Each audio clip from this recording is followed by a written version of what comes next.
Hello and welcome to my podcast. Do me a favor, subscribe to the John Keim Report wherever you get your podcast. Watch it on YouTube, hit that like button, hit that subscribe button.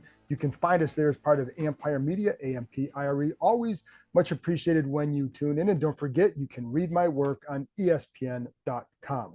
So just a couple programming notes. I will be continuing to do the practice updates for the rest of this week because we are allowed to watch practice each day this week. So today, obviously on Thursday, and then on Friday as well. Then after the game, I'll have one for Monday morning because it's an 8 o'clock game on Sunday. Then we get into a different week. So it won't be quite every day because there's not a practice report every day. So anyway, just to clear that up for now. But let's get to today because that's what we're here for. So Dan Quinn, I'm going to start with Dan Quinn and what he talked about before practice. A couple things that stood out a little bit on Johnny Newton. He said it's not the foot that's bothersome right now. It's the soft tissue injury.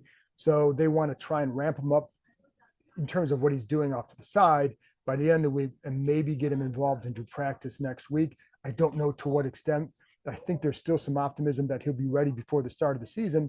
The problem is he's missed almost all of camp. And so it's really hard to go in and make an impact.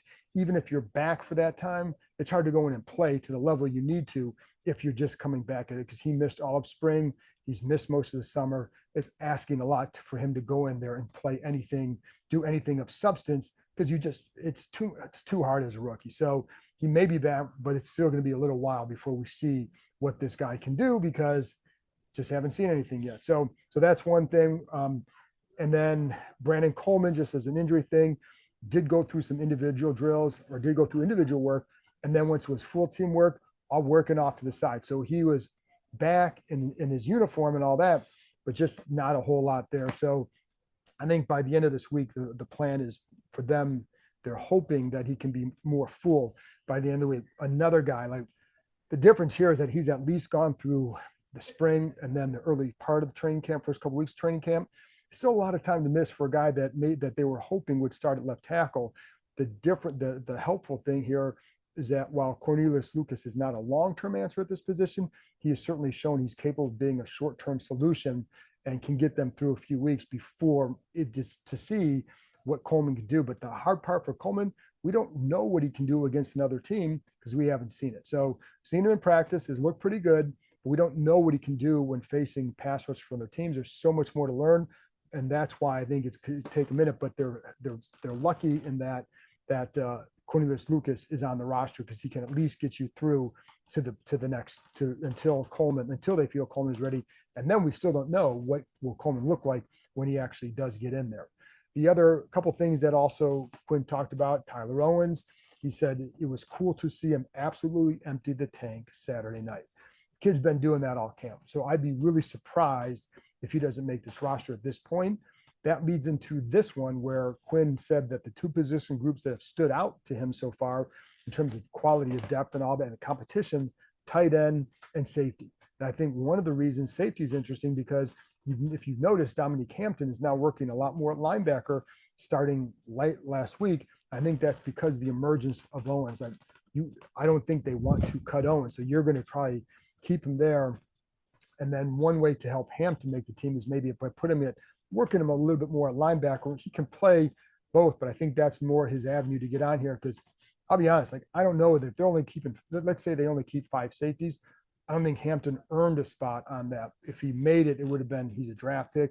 I don't know that he earned that, but I think at linebacker gives you something different that maybe you can develop. And also more so from special teams. Is he a guy, he's a bigger guy who can run, he can help you in that area. So I would look at it more like that and then develop because they do have, the Jordan McGee is hurt right now, but also Michael Walker, who's done a nice job as a backup. So anyways, and then they have, guys like Jeremy Chin, Tyler Owens, they can play those roles in this defense. Like that's the big safety role, the Buffalo nickel, as we heard the last few years. So, and then tight end, interesting there again, because Cole Turner has gotten a lot of run as the 4th tight end, but I know that they like Colson Yankoff. So we'll see what happens there. Do they keep 3 and put Yankoff on the practice squad?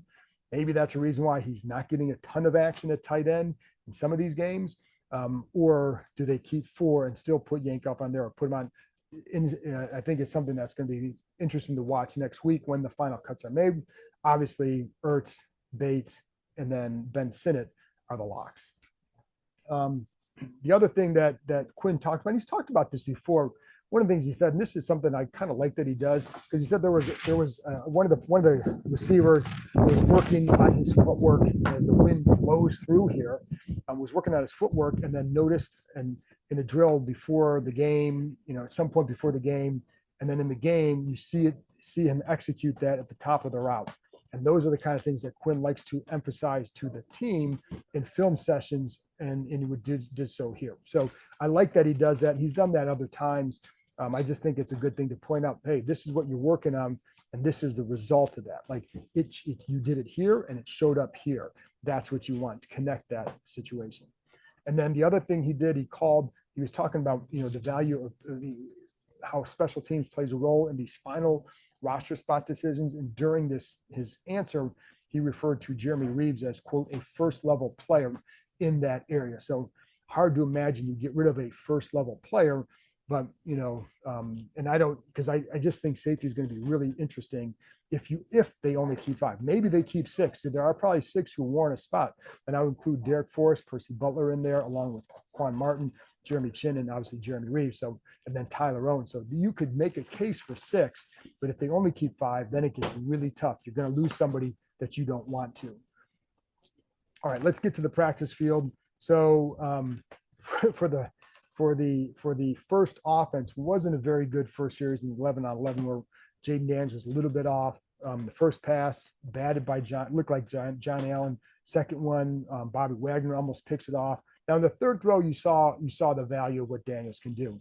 And again, it's a subtle thing, but it's a helpful thing. So looking to the left, goes through his reads, just checks it down in the middle to Austin Ekeler, but with enough time for Ekeler to turn. And because you're throwing it on time, Ekeler has time to turn and get upfield because there's really nobody around him. But there were a couple of times where the things were just a little bit off. There was one time to Zach Ertz, a little bit too far inside. You wondered, was he expecting Ertz maybe to continue the route, or did he's trying to throw it away from the defender? It was Forbes was in his zone. There's a zone. I think it was Forbes. I think Louvu was on the inside too. So he's trying to throw a little bit away from Forbes, a little bit to the inside, just a little bit off.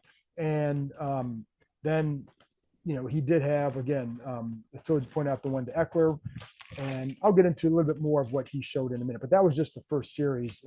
So there you go. I know Terry McLaurin, there was somebody who put out a tweet talking about how stationary he's been throughout the preseason, about where he's lining up, mostly almost 28 or 29 snaps on the outside. Keep in mind, they're not going to show all that they're going to do with McLaurin. And the one thing I do know, because McLaurin has said it, he's working a lot. And I think you heard I played, some of the interview on here. He's playing more in the slot. So, and there have been times where that's been the case. So I do think when the season starts, I don't think it's going to be a stationary thing. So based on what we've seen and based on what we've been told publicly. So I would not worry about how stationary it is, et cetera. So, and I think the person compared it to Larry Fitzgerald when he was in Arizona with Kingsbury or I'm sorry, DeAndre Hopkins, and how they compared. But I do think they're going to try and move McLaurin around a lot more. And I also, part of that is, I think it just helps McLaurin. I mean, which helps his offense. And I think when you have some of the pieces they have, you're going to have to be a little bit more creative, because I don't think outside of Terry, you still have to see some more from the receiver group in general. And so that's why I think it's smart to do that. So there you go. But anyways, I wouldn't worry about if he's too stationary. It's preseason. They're not going to show a whole lot. So there you go. Oh, by the way, I'm going to get back into Jayden in 1 minute, but I would point out Jeff Driscoll was the only other quarterback to really work today, because Hartman's still banged up, and then Mariota still wasn't out there during 11. So it was just Daniels and Driscoll, and Trace McSorley is still. I mean, he's going to be right now he'd be their 5th guy, right? And you're not going to keep 5, but with Hartman still not able to go, and then Mariota not going, it was just Daniels and Driscoll in this. It was approximately a 90-minute practice. So the other thing is with Daniels, let's get back to him, because he's still, it's funny because it's funny to listen to players talk about him, because there's just a different tone. And, I've been through this before, and I've seen it, and you've seen young guys come in. With Robert, there was a different tone too, because they knew what he could do. But I think there's an even different one with Daniels, because it's not only what they see him doing out on the field, it's what they see him doing behind the scenes. And I've harped on that a ton because I think that's the number one reason for, and if you want to have optimism about this, about Daniels, it starts there. Because if you don't see that there, eventually the stuff here isn't going to matter. It's not going to translate, right? And so if something happens to his legs, then you become you're done. But that's not the case with Daniels because of the work he puts in over here, and that's what the players see, and that's what they talk about. But then you have talked to guys coming off the field, and they talk about his poise in the pocket. And just the other night, they were kind of marveling at how quickly he was getting rid of the ball. Now that some of it's by design, but it's also there's sometimes you're reading a blitz and you're getting rid of it. Boom now. And there was a play today where it's kind of like that, where Sanders still blitzes from the slot and there's no hesitation. He sees it, he turns, gets right, he throws it to the hot side, and I think it was to Zacchaeus, just turns it up, and then the receiver blocks Emmanuel Forbes, who was covering Zacchaeus. But just a nice job by Daniels, good recognition, ball out quick. That's what he does. So that's a good one. Then the other thing that's clear, has been clear since training camp started, he has a nice connection with Zach Ertz over the middle. So I think they really need Ertz to be a big factor the entire year, because I think if he is, I think that he's going to be a really good option for Jayden Daniels. You saw it today. There was one off a play action pass, but a couple of times down the middle, that's where he likes to hit. And it's funny because the whole narrative with him at LSU, he doesn't throw over the middle because he had guys on the outside who were going to score touchdowns. That's why. Like, what are you going to do? Throw over the middle, or are you going to throw down the field where you can get it to them and they can score touchdowns? The whole point of it is score touchdowns. NFL, the point of it is to score touchdowns. The point of it is to possess the ball, and you've got to use the entire field. And he's been using the middle quite a bit during training camp. Had a nice play action wheel route to John Bates of all people. So that was a good one. And I told you I liked the Zacchaeus play, but Zacchaeus also had a really good block on Emmanuel Forbes on a run play, just got on him, didn't let him get off. Now I know it's, is that the world's, he's not a big guy. We know that, but it was still a nice job by Zacchaeus. And then there was another time with Zacchaeus, he's going up against Sanders still covering him on the outside, and comes down, just turns him around just with a little stem to the inside, cuts back to the outside, and Sanders still gets turned a little bit, but he doesn't, to his credit, he doesn't take this wide circle to return. It's like he turns, but it's almost like in a straight line. So the coverage is still pretty good. I actually give Sanders still a lot of credit on that, but the ball is right there. So, Zacchaeus wins the route. Sanders still could have made it look a lot worse, but it was a completion because the ball was there. He turns around, there's the ball, and that was from Jayden Daniels. I think I told you, or maybe I did, Luke McCaffrey had one good block in the run game as well. So that's something, as a receiver, you need to do more. But if you can do that plus the other stuff, that absolutely helps. And I brought up Forbes. He was aggressive against the run a couple of times. Driscoll did hit De'Ami Brown in the deep ball against, I think it was Forbes, or actually I think it was Castro Fields that he got. So Castro Fields gave up a long one. And so there you go. But Forbes was aggressive against the run. That's good to see. But again, the job is to cover. And can he do that consistently? We're going to find out. Let's see what else we got here.